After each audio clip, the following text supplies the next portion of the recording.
episode 237 of the Badcast podcast.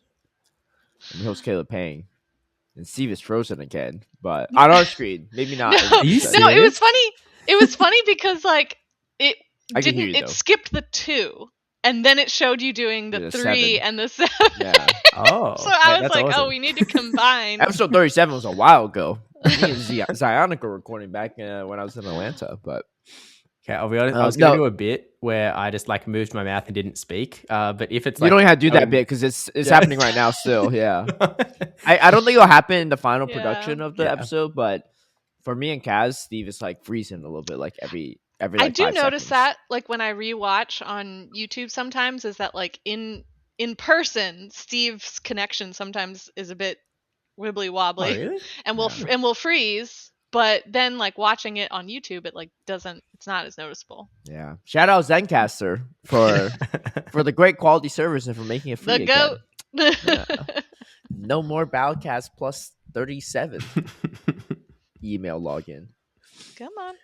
Anyway, Tristan unfortunately is not feeling well, so he can't make it today. So that does postpone some of our Kaz's Corner plans. But that's okay. I came up with some really good questions. Yeah, you better. Oh, when you this is really random. When you leaned up like that, I don't know, from that angle and with your black headset, you kind of look like Princess Layla from Star Wars. Because Leia. Sorry, sorry. I was. Look, listen. I've been saying Leela recently a lot because my friend's cat is a one-eyed cat named Leela. If you know the reference, yeah, perfect, right? I love that. Anyway, did you know? Leia. Related, Jen's cats are named Fry and Zap. What? I've seen every episode of Futurama. It's amazing. Well, apparently they released a few more seasons, but the last one I saw was the time freeze one. Yeah, it's that. That apparently was when it gets worse after because they were supposed to end it there, and then they kept renewing it. But yeah, I love the science-based humor. It's some of the best that I've ever seen. Not even just that. There's some really sad. I've cried in multiple episodes. Oh yeah, the dog one, the brother one. Even the one where Bender meets God, it's oh my God, making me have an existential crisis right now. Yeah, grown man crying to a bunch of cartoons. Well, that is me. Anyway, no, it's a great show though. Viewer discretion is advised for the younger audience, but it is encouraged. Yeah.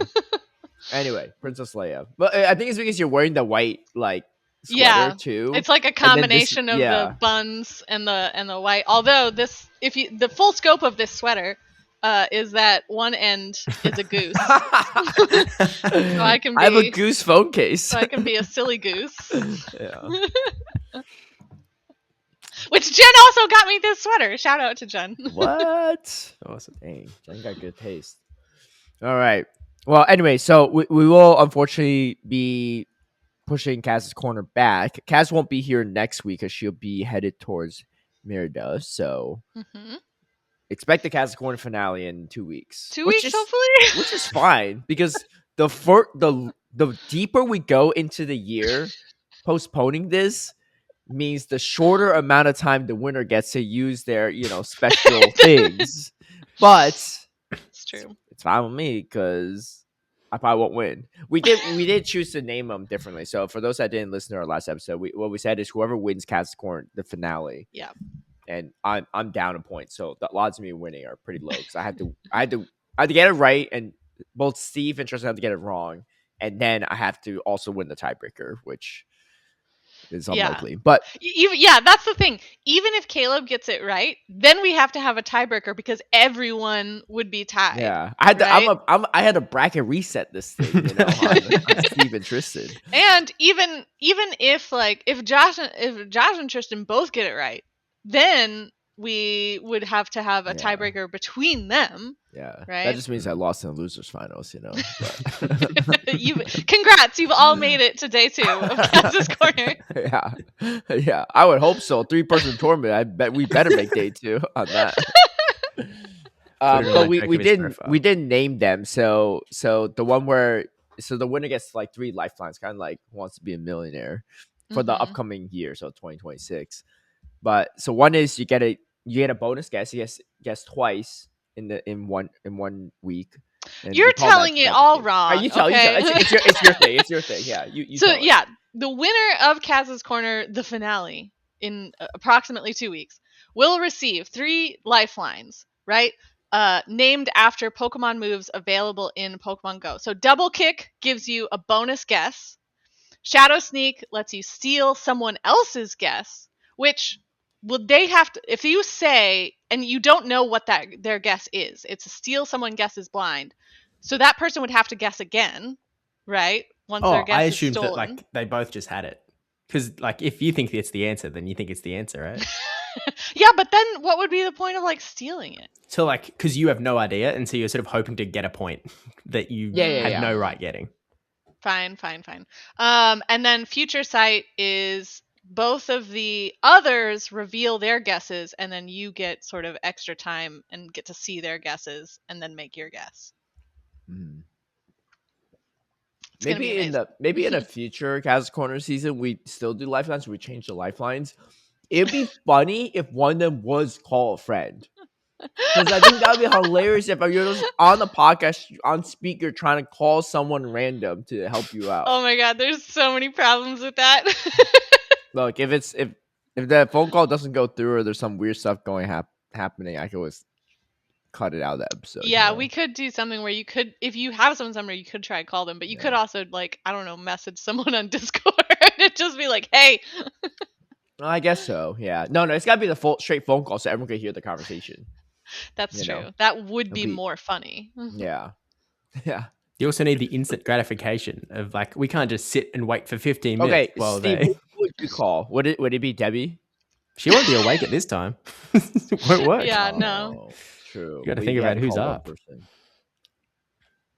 Maybe you got to just tell her. If you have that lifeline, you can just tell her for a whole year. Be like, hey, you got to be up make sure you're up at like 5 a.m.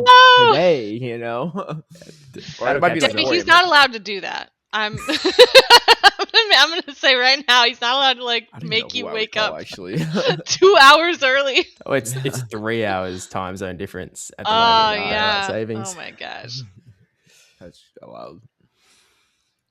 Australia's a big place. You're already waking up like early for this, like earlier than you normally would. Yeah, because I just know when Debbie showed up for our draft. Wait, she was in our draft? She was, right? I think she wasn't because she was working. Because we did it like pretty late. Oh, right. We did it like US evening. I could have sworn I was on some call with her, but maybe not. Yeah. Anyway, we have events, so let's talk about it. Gookey Community Day. That is going to be a first. And that is happening this upcoming Sunday, January 18th, 2 p.m. to 5 p.m. I will be in Toronto. So, not playing, but commentating the tournament. But it is the Sunday of Toronto, so some people will be in a tournament at the time. Most people probably wouldn't. Gookey, the chimp Pokemon, will be featured in the January Community Day. That's what they said, not me, right? Don't get mad at me if you don't want to be called chimp, Gookey, right? I just thought you were a monkey, but you evolved Thwackey, which I didn't realize was the second stage evolution name. Thwackey's a wild name. Yeah. Thwackey, and you'll get Rillaboom. That's literally a comic book sound effect that they turned into a Pokemon. Why don't people say that more? Because I know about Gookey, I know about Rillaboom, but like no one I would like Thwackey just based off of the name alone. I mean, the middle evolutions, I think, especially of the starters, don't really get a ton of love. What about Pikachu? That's like the most loved Pokemon of all time. Because it wasn't always a middle evolution, right? Dude, you see Thwackey, he has arm crossed and stuff. He's already pissed about this conversation. This guy. The other day, I can't remember why, I was having a conversation with someone about Community Day, and I kept trying to think of the name of the final evolution, Rillaboom, but in my mind, I just kept thinking of Rabombi, and I'm like, that's not it. I know that's not it. I had the same issue actually. Yeah. But this Pokemon's wild. He has 6 he hits you with, and when he's not using him, he sticks them into his head. Yeah, these are all things I didn't know. I don't know. I didn't either. Oh man, I wish. This is so funny. Hold on, I'll put it in the episode as well. But there's this picture online. It's like, guys, I figured it out. Zarude is just an angry Thwackey. Wait, they look pretty similar, Right. actually. They really do. Yeah. Anyway, I don't know. I think it's a cool sounding name, Pokemon, and it seems like cool. I hope it probably won't be, but I was like, I hope the second stage evolution is relevant in Great League because I would love to use a Pokemon like Thwackey, but probably not. If you haven't heard of it yet, probably not. It won't have Frenzy Play. So Frenzy Play is going to be the move that Rillaboom learns, by the way. Oh, this is a big one. So starting with event and continuing afterwards, Rillaboom will also learn the charge attack Drum Beating. 60 in training battles, 60 power, and lowers the opposing Pokemon's attack by 1 stage. So guaranteed, which is kind of interesting. That'll probably be a grass type attack, right? Because that's a good question. Yeah, I mean, so like Icy Wind is 60 damage, so maybe it's just going to be an Icy Wind clone. It is a grass move, yeah. Icy Wind does 60 as well. Yeah. Okay. So my guess would be Icy Wind. Yeah, but that's not like. Would you ever run that over Frenzy Plant? I mean, like attack drop is nice. What other moves does it even have? It's kind of like the Meowscarada got Flower Trick, which is very similar. I'm not sure if it lowers the attack or Flower Trick. Yeah, it does. It guarantees. Oh no, it boosts your attack, your own attack. It boosts your attack, right? Okay. But the difference I think here is that it's 30 damage and 35 energy for Flower Trick, so it's a pretty good bait move. Yeah. At Guys, 60, no one's using this thing. It only has Razor Leaf and Scratch. Wait, what do you mean? Oh, the Thwackey. For fast attacks? Yeah, Razor Leaf and Scratch. That's it. For the middle evolution, for Thwackey. Scratch then. This is Rillaboom. Wait, no, Rillaboom. Oh my god, no. They can't do that. It's Jova, man. Well, maybe you do Drum Beating then to boost up the Razor Leaf damage. I don't know, but yeah, jeez. That's gotta be. They've gotta be changing that, right? But you don't boost the damage because it lowers the opponent's damage. You're not even drum beating you up. Yeah, you're not even benefiting yourself. Oh my goodness. Yeah, no, this thing sucks. You know what this means? Perfect time for Thwackey to come in. It's got more stat product. Yeah. In Great League. Well, yeah. It's got Razor Leaf and Scratch as well, though. And it's got the same moves, but less for charge attacks. So it only has 2 grass charge moves. It's grass, not energy ball, and that's it. Yeah. Wow. Yeah. These are 2 really terrible Pokemon. No more Kaz, don't expect me to hit you up with a Plan the Apes thumbnail reference for a Thwackey video. I don't think it's happening. No testing needed. We're all ready. Yeah. Okay. Well, maybe they'll change these things, obviously, because we don't know until they fully release. They always like update game code and stuff like that. So, but here's the event bonuses. Oh my gosh, I need this so bad. 3 times Stardust for catching Pokemon. 2 times Candy for catching, all the other stuff. But the 3 times Stardust is going to be great because, we haven't had a 3 times Stardust community catch in a while. I'm pretty sure because my research stack is over 100. Because I lost my like Delibird that was originally, because I'll check once in a while. I hate that. Okay, there's so many great quality life changes that I praise Scopely for making and all the devs for making. But please, can you just add like a counter for the stacked research? Because that they acknowledge it's a part of the game and a mechanic, right? It's essentially what, if for people that don't know, is when you get a quest encounter, like a research encounter, let's say it's like a Meowth, right? Worth extra Stardust. Instead of catching it, just run away. Once you run away, you get a new like encounter box above your research quests, and that will store all the Pokemon you run away from. But the problem is, it only stores up to 100. But it'll always go in chronological order. So let's say Meowth was the first one you ran away from, and that's the first one. If you just check periodically, right, when you think you've stacked a lot, if Meowth is still that first one, that means you haven't hit 100 yet. When it's no longer Meowth, right, and something else, then that means they start kicking out the first one, right, that you stacked. Anyway, I have a bunch of things like 2-stage, 3-stage evolutions for like high Stardust things in my stack. And how many do you think you have? No, I have 100. You have 100. Because once I lost my Delibird, it meant that I went over the 100. So it got rid of the original one, and now I'm just stuck at 100. Yeah. So I can't stack anymore, essentially what I'm saying. also they're not gonna can't add a counter though, because like they've basically said that, you know, this isn't intended. We're gonna leave it for you, but like it isn't intended. If you lose this stuff, like it's on you basically. So it's also I know, but like people still do it, right? Like out than they are to add a counter. Because wasn't there? Didn't they change it once where they like didn't? Something about it changed, because I remember people being like, "Oh, you got to catch all the Pokemon in your stack because they won't be there." Yeah, I mean, like maybe so like there was a time period where they announced that they would bring the stack limit to 100, because it used to not be a limit. It used to be a bottomless well. That's Did I ever tell you about the story? Oh yeah. I feel like yes. I feel like it was like a bottomless well, but like mine like aired or something, so I wrote a complaint, or I submitted a ticket for this. This is like, you know, before I was a content creator. Even it was like before PP was even around. I just made like a regular ticket, and I guess it messed up my stack. So they didn't know what was missing from my stack, so they threw in a bunch of stuff. Yeah. They just threw in shinies I didn't even have, like shiny Aerodactyl, shiny Pikachu with Squirtle with sunglasses. Because I had Squirtle with sunglasses from a community day stacked in there too, and all the stuff. It was crazy, but that's funny. Yeah, I felt like I was like finally on Barney's show. I remember as a kid when Barney had like this chest or something, and kids would pull out like a million toys out of it. I was like, what? I want to be on Barney so I could do that. Well, you know, 20-something years later. My thought was always about the version of Barney.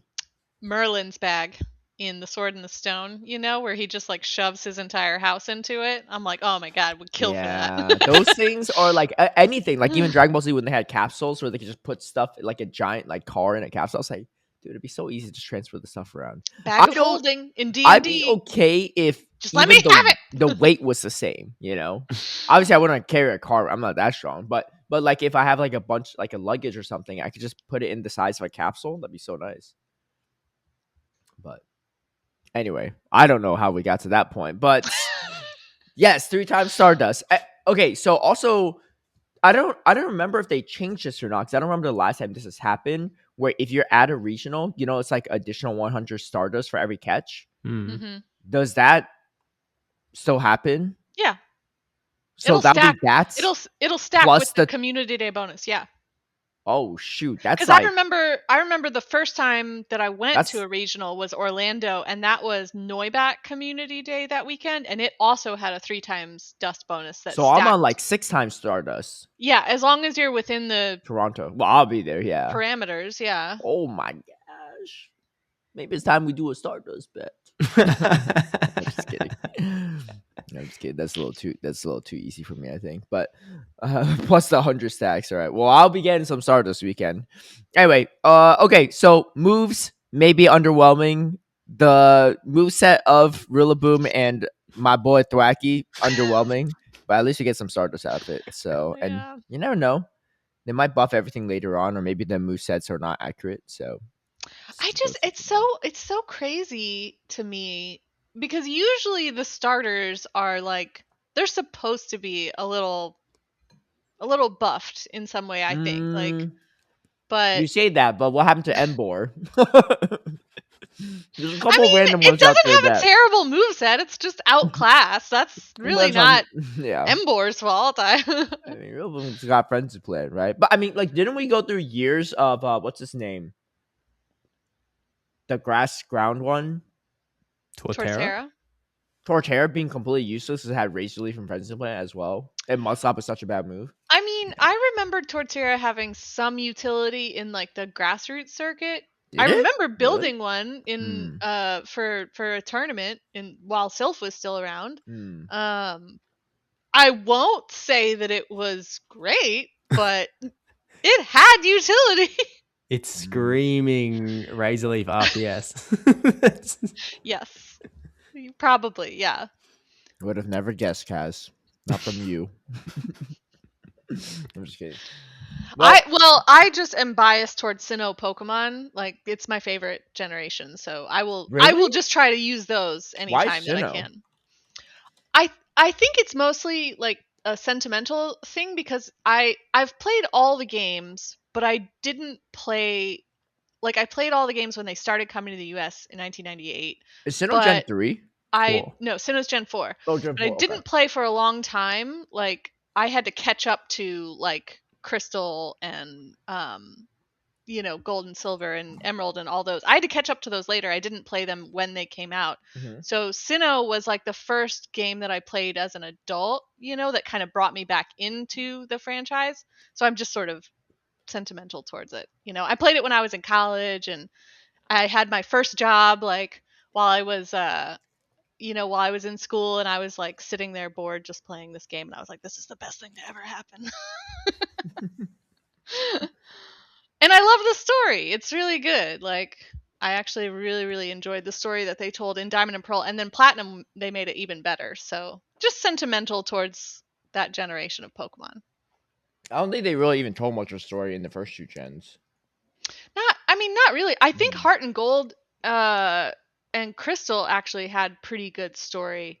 But then I remember Ruby and Sapphire and Emerald just like were such a grind. I just remember being really annoyed at like the grind I had to do. And then the first one was just it was very, very basic. Yeah. I will say though, the Pokemon Adventures manga series that they did to coincide with all the generations, like they turned it into a very intense, really good story for the first generation. Like it's so good. If you've never read them before, oh my god, please. I'm begging you. They're so good. Keep that in mind. Okay. Well, we'll see what happens to Rillaboom's moveset. We'll find out sooner than later, but Steve's calling it now. I didn't realize the fast types were that bad too. I mean, like, forget about the charge type. It's also pure grass type, which is probably not the best typing per se. I don't know. I think with the right stuff, maybe it could be fine. Like Serperior's pure grass, right? And it's had like a lot of meta usage over the past few years. So sick bulk and also actual coverage. Yeah. My boy Thwackey's bulkier than Rillaboom. Make that make sense. Okay. We have another event, Precious Pals. I'll let you two start covering this because I actually dropped my toast in my pants, so I have like some butter all over my pants. So let me clean that up. But you all. Okay, that is fine. Precious Pals, January 20th. That's Tuesday, 10 a.m. to Sunday, January 25 at 8 p.m. So we've got like a 6 day event, I guess, which is probably fine because I don't think there's a lot going on. Shiny Pokemon debut. If you're lucky, Shiny Fido now exists. Event bonuses, additional Candy XL when walking with your buddy Pokemon. I don't know if that means extra chance, if it means +1 when it procs, if it means +1 guaranteed. Doesn't. I would assume it's like kind of a +1 whenever you would normally just get 1. Yeah, okay. So it's like, so basically find whatever buddy you have that is already like very well leveled up, because as we well know, the higher the level it is, the more likely you are to actually get XLs. So start grinding. And maybe, I was going to say maybe don't ride legendaries, but I guess you could if you really want. It's a lot of kilometers though. Yeah, I mean, only if you have a lot of Poffins to cut down on the kilometers that it takes. Yeah, or you do the thing where you walk up to like, 10.1 or whatever, and then you Poffin it, so you get the double. And then you do the next. But also earn additional hearts with your buddy Pokemon, increased chance to encounter Shiny Goldeen, increased chance to hatch Shiny Goldeen and Shiny Fido, limited time evolution requirement. Evolve Eevee into Sylveon after earning 20 hearts with Eevee as your buddy. What is it now? Is it usually like 60 or 70 or something? I thought 20 was the normal. Yeah. Evidently Hold not. on. All right, give it a Google. There's also evolved Pancham into Pangoro after catching 10 Dark-type Pokemon with Pancham as your buddy. I feel like that's usually 20 or 30. And then Pawmo into Pawmot after exploring 5 kilometers with Pawmo as your buddy. I really have memorized none of these because I don't want to do them. Sylveon is normally 70. So that's a pretty good bonus, I will say, if you have any Sylveon that you've been itching to evolve, or if you caught like a Hundo, Dynamax one recently or something like that. Yeah, maybe I might look into it this time, because you also get the additional buddy hearts. So it's sort of like the double wombo combo of like, it'll be way quicker to actually get a Sylveon ready. Yeah, and then Pawmo, I think it's usually 20. During the community day that it was only 1, which was insanely great. So 5 is like kind of like nice. Yeah, pretty good. we'll take it. Especially if you haven't been able to do it in one of the many community days it's been featured in since. Yeah. Although the Pancham Pangoro still requires 10 dark types, and I've scrolled down. The wild encounters Goldeen. Oh, Zorua is dark, right? Zorua, so there's one, and then it's the Wimpod, only Fido, one. and more, and you might encounter Esper. So there is a dark type that exists.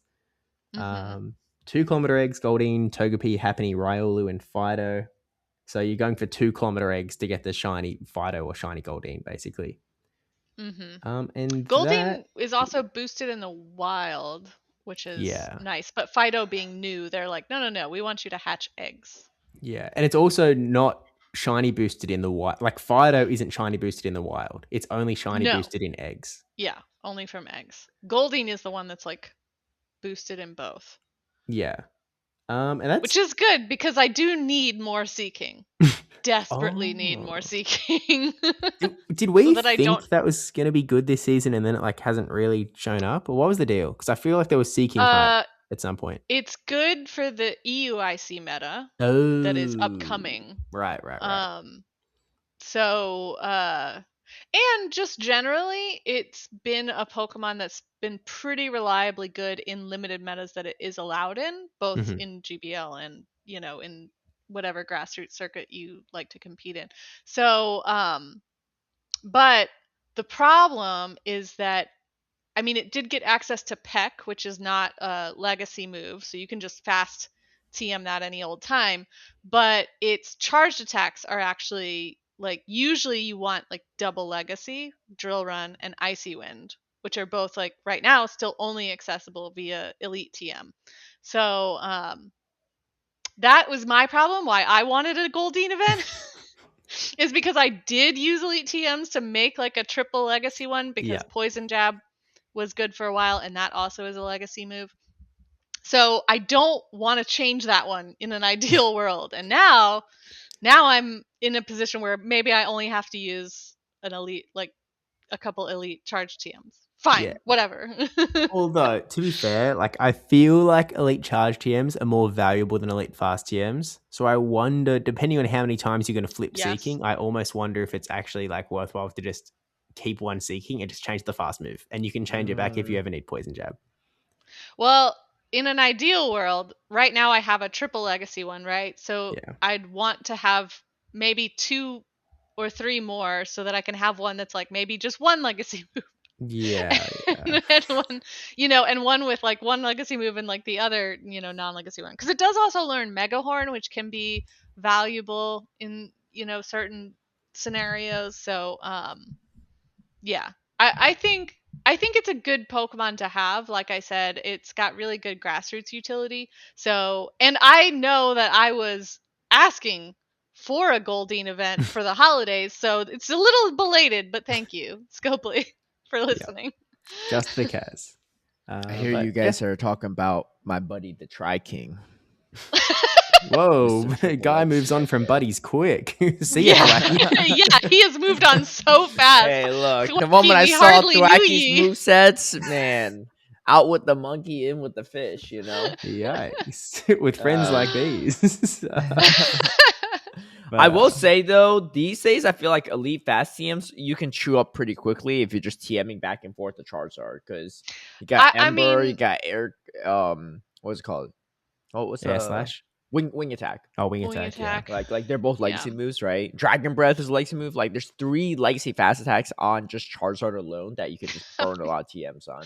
Man, TMs how many Charizard are you building over there? Well, that's the thing, right? Hopefully more than one, because otherwise you're spending a lot of elite fast I do have more elite fast TMs sitting in my box than I do elite charge TMs. Really? I think I have almost exactly the same amount for some reason. But that's very similar to my regular TM situation, so I just I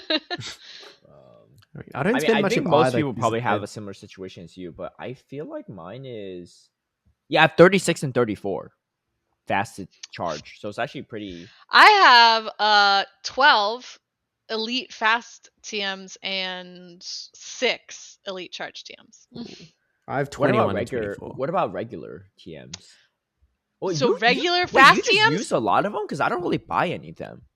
Do you know? I don't buy any of them ever. So like, Well, I mean, clearly I have 30 something of each, right? Like, how am I getting these? You know what the actual difference is? Because you get elite TMs at the end of the GBL research, right? Like the 5 pages.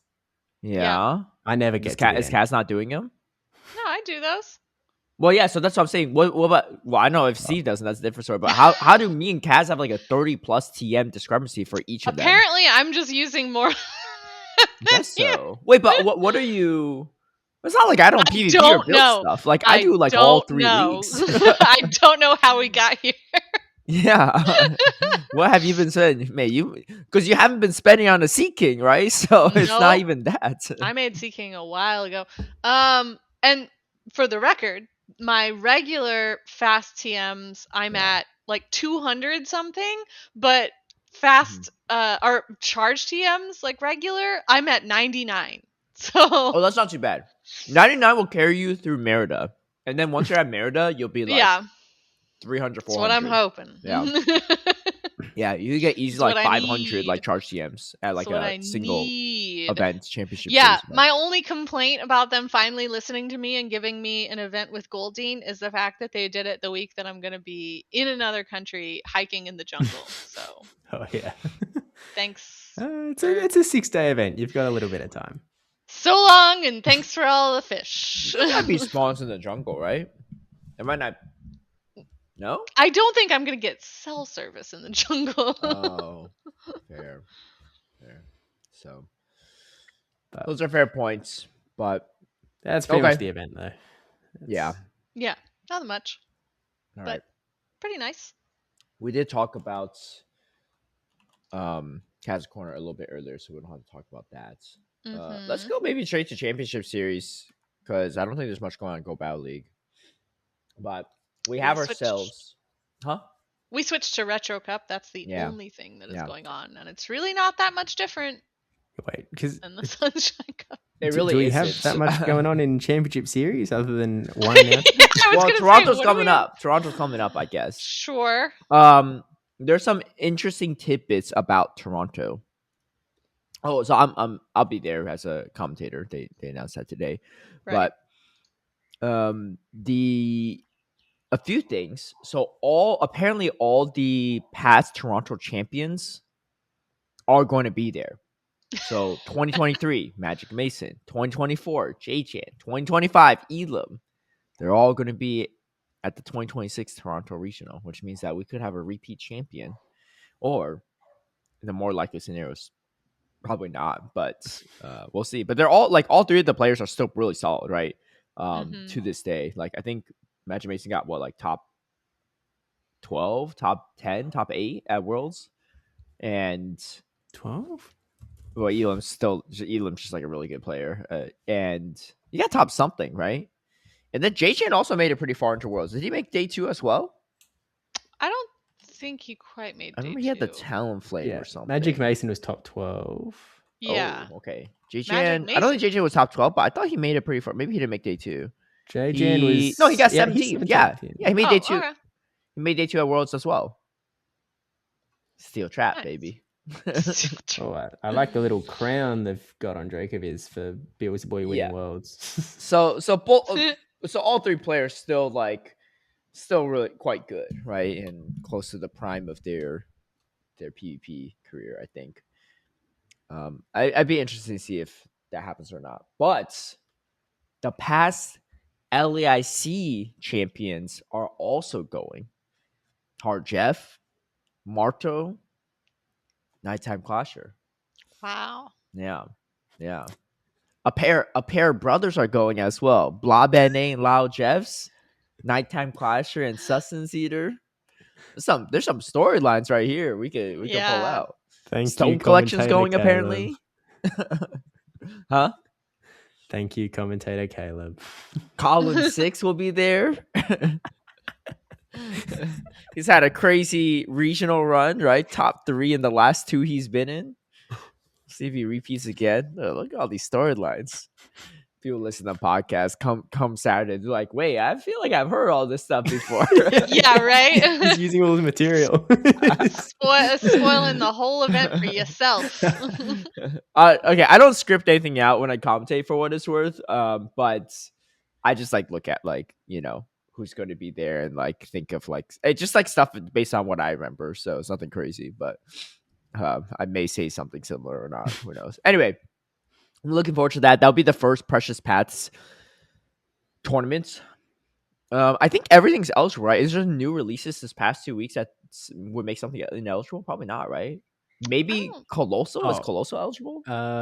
Cloth isn't eligible, I don't think. Cloth. Yeah, Cloth isn't. Colossal, I think, will be because that was over the holidays. And I'll just put in my caster prediction as one of the top Pokemon. I'm like, oh, and Cloth? What the? I did see. It was such a goofy Pokemon. It's very goofy. I mean, it has Mud Slap, so like you could use it if you really wanted. I saw one person running it in an Inadequates tournament. So like, but no. Amazing.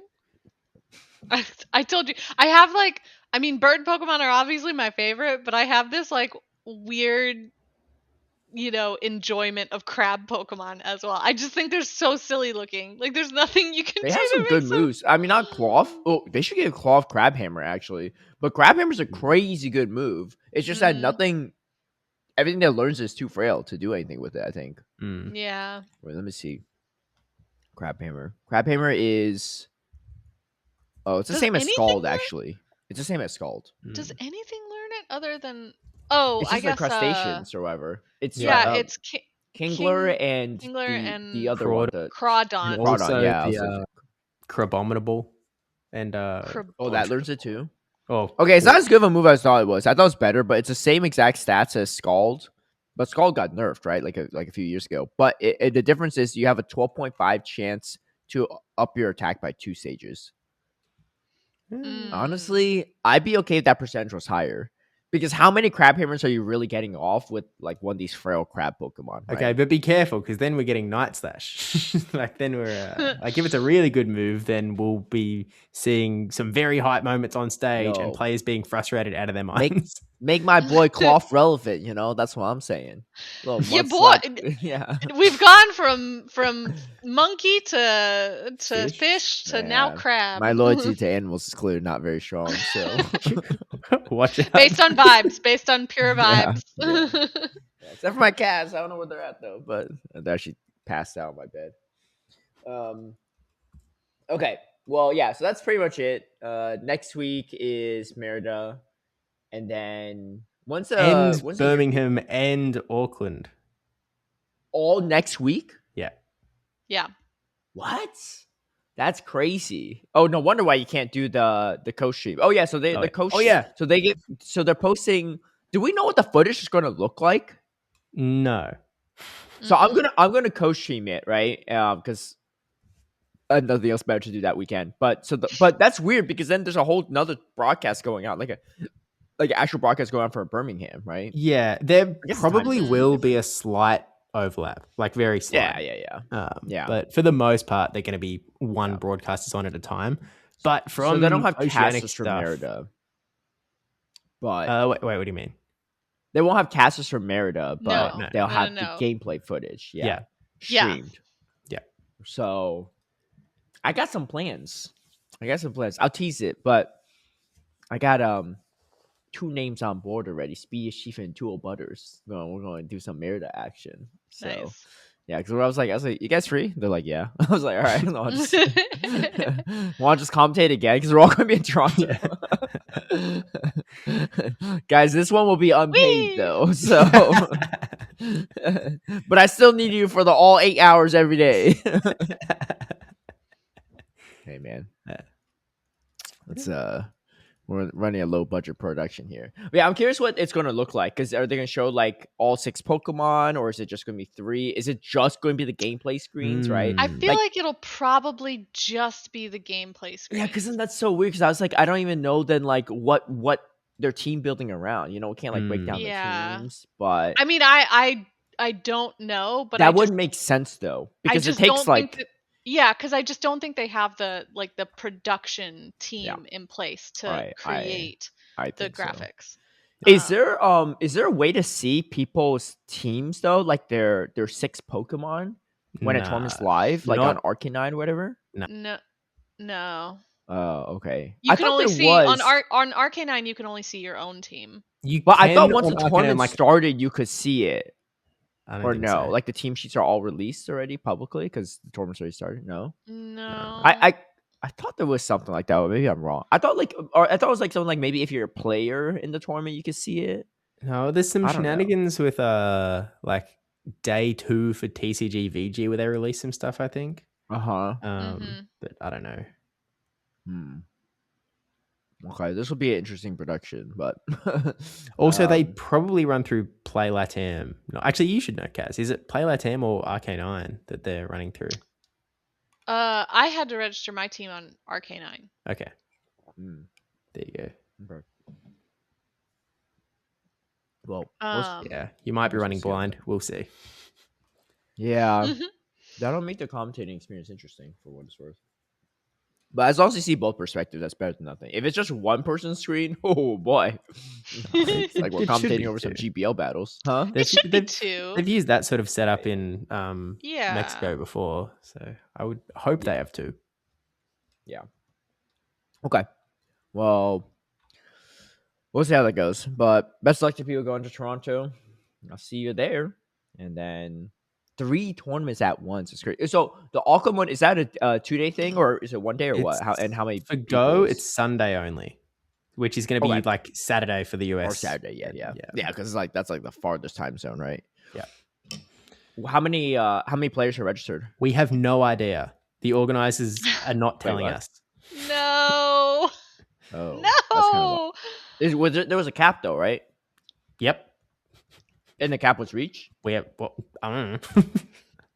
Well, I'm just curious. Like, if anyone from like Oceania was like, "Oh my gosh, I tried to register, but it's like full." No.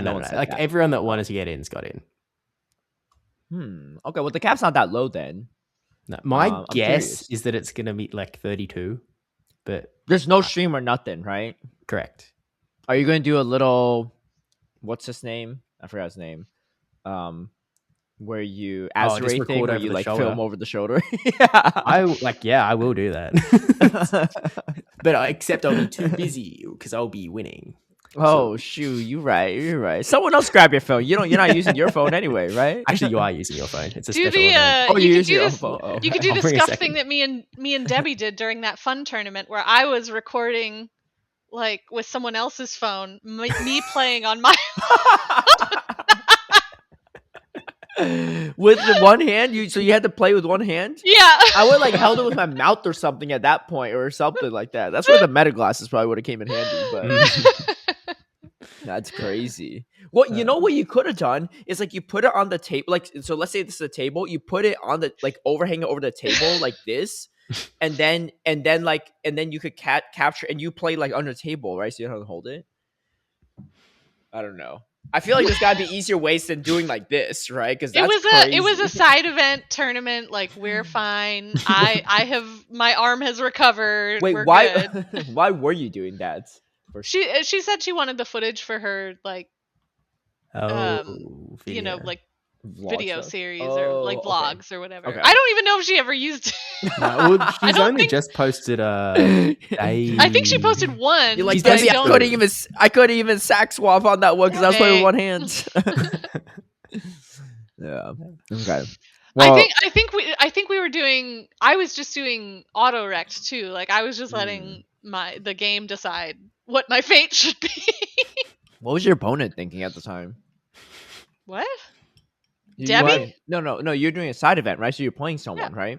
I was playing Debbie. Oh, you're playing against her. Okay. Yeah. I thought you were playing against some other person. No. Oh. I forget whose phone I was even recording with. What was she? Was she recording herself too, or she was just like chilling? She was with screen recording. Oh, okay. She's having a good time herself. She's like, yeah, no big deal. Wait, why were you not screen recording? What's happening? Yeah, that's true. Or was we? Oh no, it's because we were playing on. This was at Worlds, so we were playing on their phones. Oh, so like, yeah. So I was like, even the side events, you use their phones. I didn't realize that. I think it was just for the Worlds events. Okay. Some of them were had phones because we were in the Go area. Oh yeah, at this point, like everyone battling was on stream, right? Like yeah, they were tournament. Like everybody was already done. They were using that area, so it was just like it was being almost exclusively for. That probably makes sense because there's probably a lot of people also at Worlds that don't have like great service or whatever, or like they're international, so they don't have the data. Then and if they don't have, most of the time the Wi-Fi is not public, right? So boys, that situation. Although the internet was pretty decent at Worlds for the most part, there were a few dead zones, but I think when I was sitting in like the Go, like not in the battling area, but like in the actual spectator seats that were in front of the stage, for some reason I think my service was really bad there, but like everywhere else in the venue was fine. Fair enough. Yeah. The only I don't have updates on the amount of people going to all the respective tournaments, but I do have an update on how many people going to Seattle. 129. Thanks, that's what I'm registered for. Appreciate it. I know that someone was saying currently has 159 registered. Birmingham. I saw that someone tweeted about it being low, like lower than they expected. Oh man. Oh, I mean, like I don't want it to be low for many reasons, right? Like obviously, like the more people at tournaments, the better. But also, Anacor's going that one, and he has a good chance of getting a higher placement than I did at Pittsburgh and getting more points. Here's the thing, okay? I'm putting it out there right now, right? Because I've already decided on this. I will fulfill that bet, right? Even though it was supposed to be like something. It was like the bet was like whoever had the highest, got the most amount of championship points from the first two regionals of the 2025 calendar year. The other person had to like play like Mesper or something on stream on like in Master League. But obviously he couldn't go till the one he was planning on go to in 2025, so he pushed it back to this year. That's fine. I'll give him that. If I lose it, I will happily run a Mesper in Master League or whatever the heck, right? But I'm only doing it after he runs a Bastion Fur in a tournament because he still owes us that from over a year ago. He does. He almost really does. Almost a year ago. Not quite. It was last April. Yeah. He had a real shot to do it, man. I won one of my locals with a Bastion Fur record this past weekend. It was great. I'll drop a YouTube video on that. It was actually really good. Yeah. I was like cooking people. Like in the cup, I didn't drop a single game until I got like beat in like top cut. And then the challenge, I won the whole thing. It's Bastion Fur record is pretty good if you could team build around it. So, but yeah. I think that's throwing out there now. I know Anacor doesn't really regularly listen to our podcast, but when he's crying about how I didn't play Mesper yet, I'm be like, bro, you've owed this Bastion Fur for over a year or almost a year now. But, yes, sir. Yeah. Okay. Well, that's good though. Merida, at least, man, that's gonna be a big tournament for Merida. Be a long side co-stream. Okay. Well, we have that going on, and then outside that, we have interesting tea topic. So this is not really specifically Pokemon related, but it does impact things related to Pokemon, and that is some U.S. border things. So Secretary Marco Rubio freezes all foreign visa processing indefinitely from 75 countries. A lot of countries. There's a lot of countries, right? I'm not going to read all of them because that's 75 countries, but just look it up to see if maybe a country you're from is related to that or not. Brazil's on there. I'm trying to see ones that, like, I know a lot of people from Pokemon Go. Brazil's on there. That's a big one. We have a lot of Brazilian players. Yeah. I feel like it's the only massive one. I mean, Colombia's on in terms of like players we readily recognize from. It's mostly like the ones that I would say I would worry about the most are like the LATAM ones. Yeah. We have a lot of LATAM players. Yeah, there's a couple. There's a lot of countries from Africa, but like there's not a lot of players from Africa that attend our events. Mm-hmm. It's pretty much the South America ones are the big ones, but Brazil being obviously the biggest one for our player base, but that is relevant because obviously like not only NAIC and stuff or like regionals, but Worlds is in NA. And yeah, that is a pretty massive one. I don't know. Indefinitely is crazy because if it's all frozen now, if let's say I'm a player from Brazil, like what do you do? Like they just can't. Can they just not go? The important caveat is that tourism visas are actually still running. Like even if you're from one of these 75 countries, you can actually still get a tourist visa. So what is this? This is like immigration. So like like becoming a citizen, work visas or like anyway. So you can't work. So like if you're then that doesn't impact us as much as I thought it was going to be a lot. It's not a massive thing. It's only if like TPCI was planning on bringing someone in as staff for either an AIC or Worlds, then it becomes a problem. I think it's most problematic for potential judges. You know, even like potential casters for Worlds, things like that. You know, so okay. I mean, Brazil sounds bad then. Like they must but given like how the political climate's been going, it might be good just to get your visitor visa like approved too at this rate, because who knows if they extend it to that, right? We already knew that it was a problem from previous years, you know. So like, if you don't have it going already for potentially going to Worlds this year, then. Yeah, my tourist visa expired. Like they run for, I don't know, 3 or 5 years or something for the US, maybe 3 for Australia to US, and my one expires in like March or something. So I'm gonna redo mine today, just in case. Yeah. I think Australia is probably chill no matter what, but hey, let's not play around. Let's not, just in case. You might think that, and then you might wake up and find out about things that have happened while you were sleeping. You know, Yeah, who knows? Our prime minister has a TAF and all of a sudden it's over. God. Okay. Well, that's actually not as hot of a tea topic as I thought it would be then, but that's okay. I guess in other news too, something else happened, but I don't know if they really impacted too many. I don't know, but Niantic support, which I'm still waiting on the day they change the Scopely support. Says trainers, due to an issue on January 4th, 2026, trading Pokemon caught in 2020 or earlier did not result in a lucky trade. This issue was resolved, and affected trainers have been granted lucky friend status with a friend they traded with. We apologize for this issue. Did that impact a lot of people? I don't know. I saw PokeAK responded with, "Can I get my Army Mewtwo back?" That is pretty tragic, though. If you I don't know if he said that jokingly or like actually he did do that. That's like a very specific thing to do, but maybe he did like a trade. I don't know. That would suck. Like I was sort of thinking through, like, I feel like this isn't that devastating for most people in the sense that, like, I mean, all of the pre-2020 Pokemon are usually pretty useless anyway. I don't know. Well, it's to trigger the lucky, right? What if you did that, and then you're giving me like a shiny background Rayquaza from Osaka or something, right? Yeah. Then maybe it's good for Ultra League. I don't know. I mean, like, I'm so sour on lucky trades anyway, because it's like it's a 1 in 64 chance that we even get a hundo. So I'm a little bit like, some people are tweeting stuff though. They're saying like trade away my 2019 shiny Kyogre and did not get lucky trade.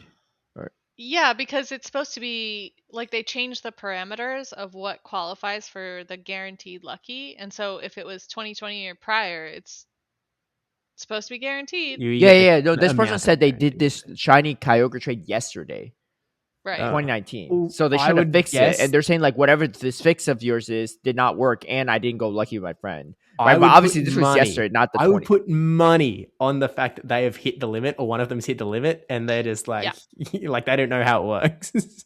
I would put so much money on that. That's a possibility, but also the post here doesn't necessarily, like, I just don't know if they actually fixed the issue or they're just trying to assuage people that had an issue.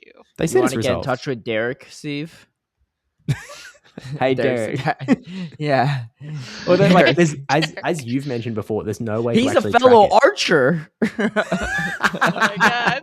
Yo, one of the boys. One of my buddy Derek. But like as you said, there's no way to actually track how many you've done.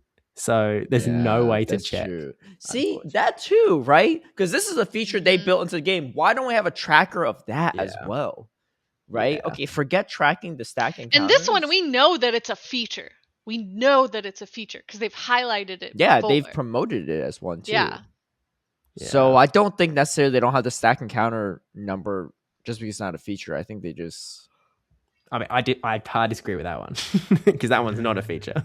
Well, no, I know. What I'm saying is, like, I don't know if the reason they don't have it is because it wasn't an original intended feature. That's why they can't do it. I think they haven't done, like, certain other things, too, that were intended features as well, right?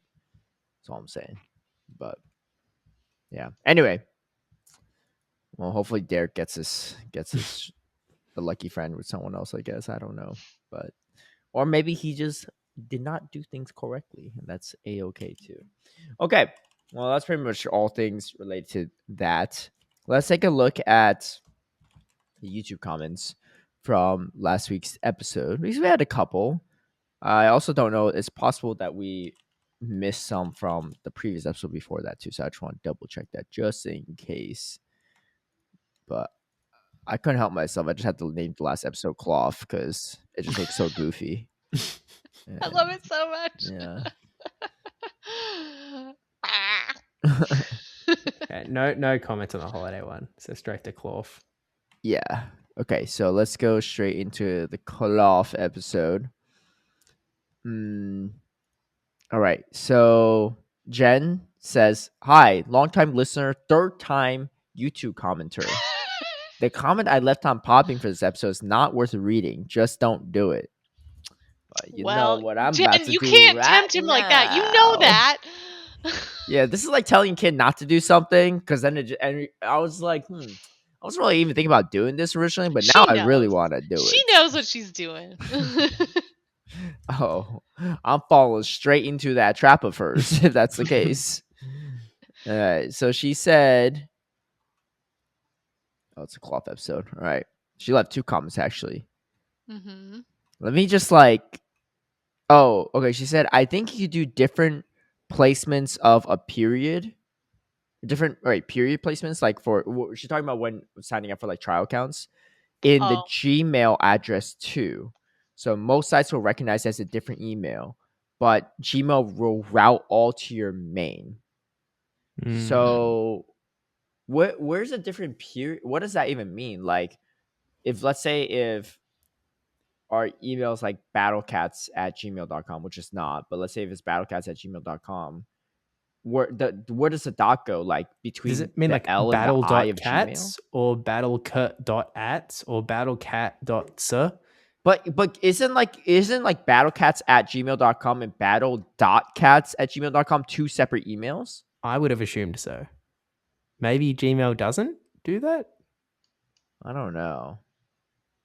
Anyway, I'm not really sure. Maybe Jen can clarify. Jen's listening. Jen could probably just tell Kaz right now because she might be sitting next to her on the flight to Merida. Who knows? Maybe. She'll probably turn to me at some point and be like, "Hey." Yeah. And we are actually sitting next to each other. Oh, fantastic. What about Joe? Is he going? Yeah.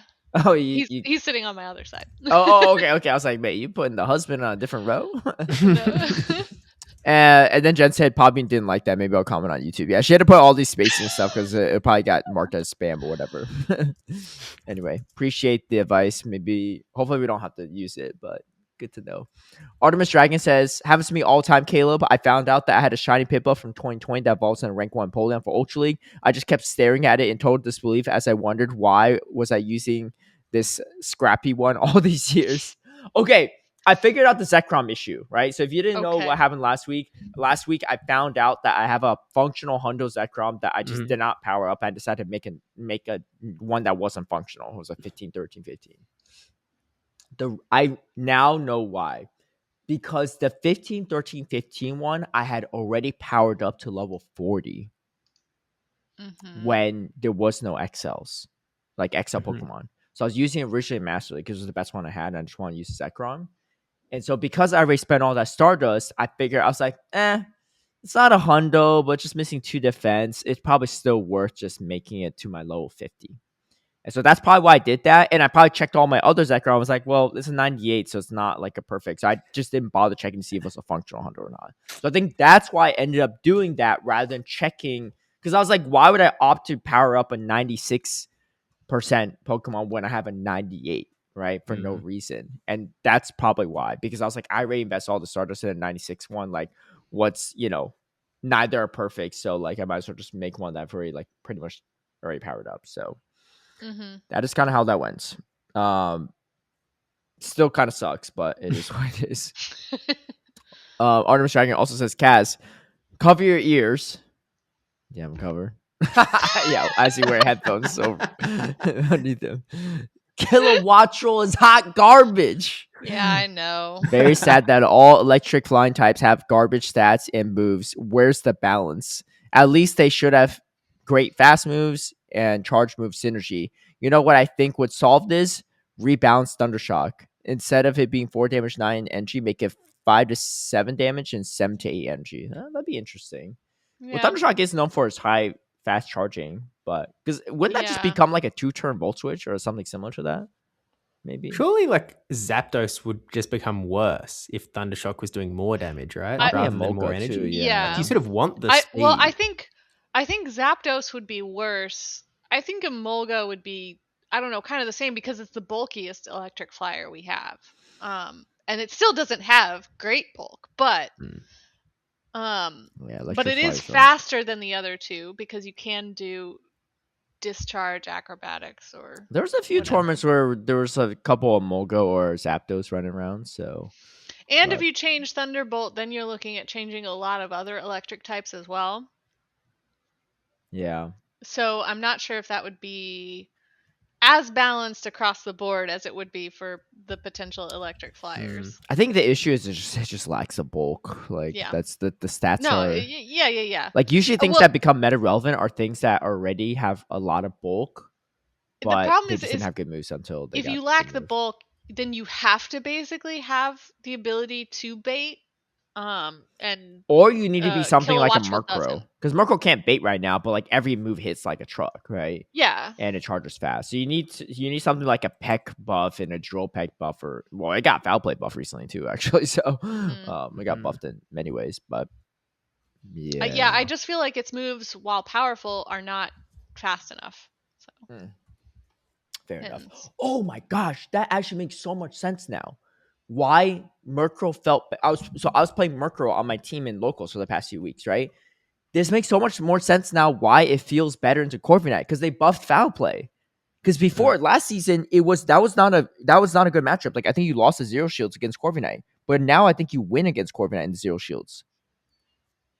That actually that change actually made a difference in that matchup. Now that I think about it, right?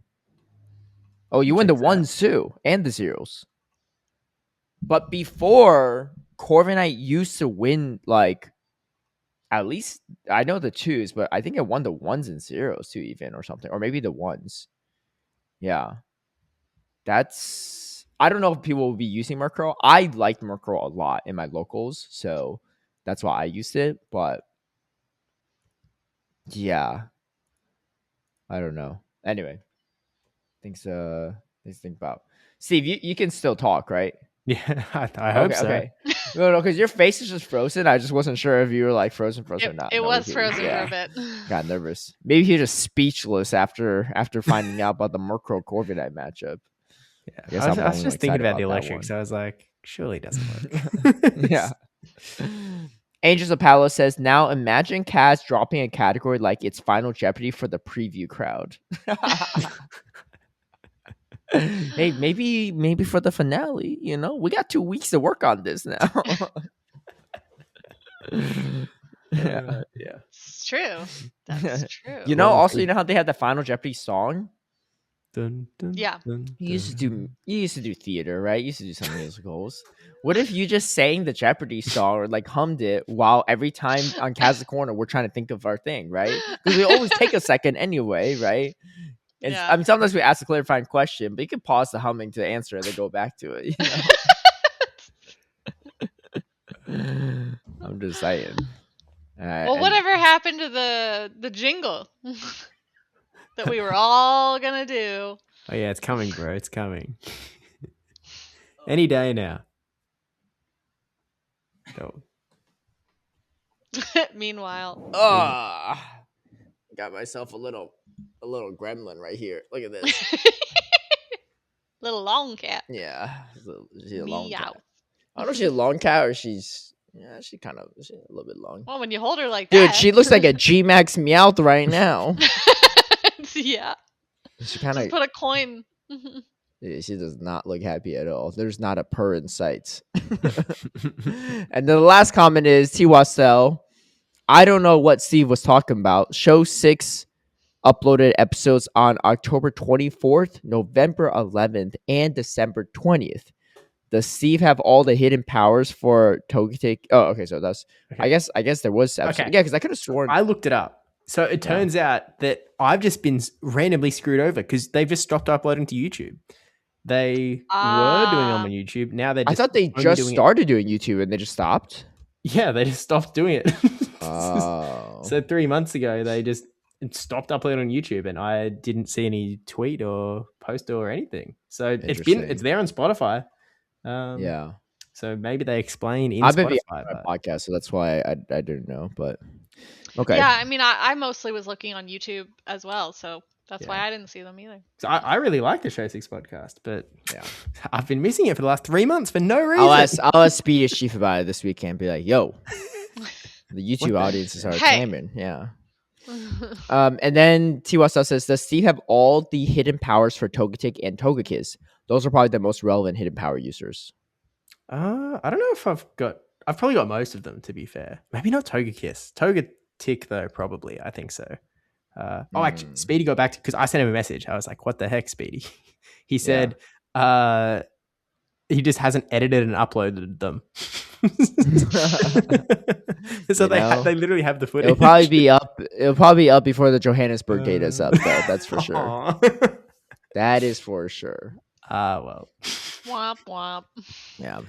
Rip. Anyway, that's going to do it for our YouTube comments. A shorter episode, but obviously less events and no Kaz Corner. But next week we will be recapping what happens in Toronto, and the week after that there'll be 3 tournaments to recap. So 2026 will be off to a hot start after that. Oh yeah, and then I'm getting kind of tired holding her up like this. Oh no, I was going to say EUIC's the next weekend, but I'm actually just getting Oceania confused because it's the week after Sydney, not the week after Auckland. But it's all around the same time. So I don't think Mittens would allow me to hold him like that, let alone touch the belly. Well, she's not. I don't know if she ate some catnip or something or what. She's not this docile usually, but she's just tolerating it for some reason. I'm not sure what happened. She lost her only remaining brain cell, I guess, at some point. She traded it. Okay. There it is. And there it came back. Anyway. Mittens has moved from my lap. He's just staring at me from the other corner of the desk like, are you done? Cat things, yo. Cat things. Anyway, that's going to do it for us. So, yeah. Best of luck to everyone going to Toronto. Excited to see how the meta looks. I don't think there'll be a ton of new things relevant, but I think doesn't seem like it. But I think there's some good things. It's just people don't know how to team build around it. Like I used Gore Guys in my locals this past weekend, and I was cooking with it. Like people did not have great answers, but the problem is because like what are the usual answers for grass, right? Like you're thinking Credilli, fighters. Well, that's not going to help that much. Flyers, well, Gore Guys is pretty good into Corviknight. And Scizor, Gore Guys melts that. So it was like stupid safe. I had like someone bring a charge bug into my Gore Guys, and I was like, well, I don't know if you're gonna win this one, but and they did not. It's really just a question of how prevalent Furret and Talonflame are. Because at the start, they were mad everywhere. There were a lot of Furret, but there weren't a lot of Talonflame in my tournament. Plus, I mean, I have a Bastion, so like no one really brought Talonflame into my team. Yeah, like it was quite hard. So, oh my gosh, rare appearance. But my other cat's here too. Okay, well now see. Oh God, okay, Cheggy's gone, but. We got the XXL G-Max Meowth here. And whatever this scrawny boy is. You're so small. Why are you so small? That's just like that's like a purloin. Yeah. Yeah. Oh yeah, perfect. Yeah. This is she's not ugly, but she's the size. She's about as thick as a purr ugly. Steve's got his internet cat. What do you mean? That's his real cat. My boy. he cat around in a white box. he just likes his white box. Don't worry about it. Anyway, okay, that's going to do it for us. So we'll see how it goes, and yeah, maybe we'll get a new champion, maybe not. I know Ashton Ash is going, and he asked me what I thought about his team. I was like, well, you're 5-time weak to Bastion, but other than that, you should be fine. Bastion isn't real. It can't hurt you. Caleb's not playing. I was like, Bastion's kind of rare, right? And he's like, I don't know. It's a favorite in NA. I was like, you're not wrong. You're not wrong. True. Yeah, but two out of 5 regions agree. All right. Well, we'll catch you all next week, and yeah, have a good one. Until then, Bye. Bye.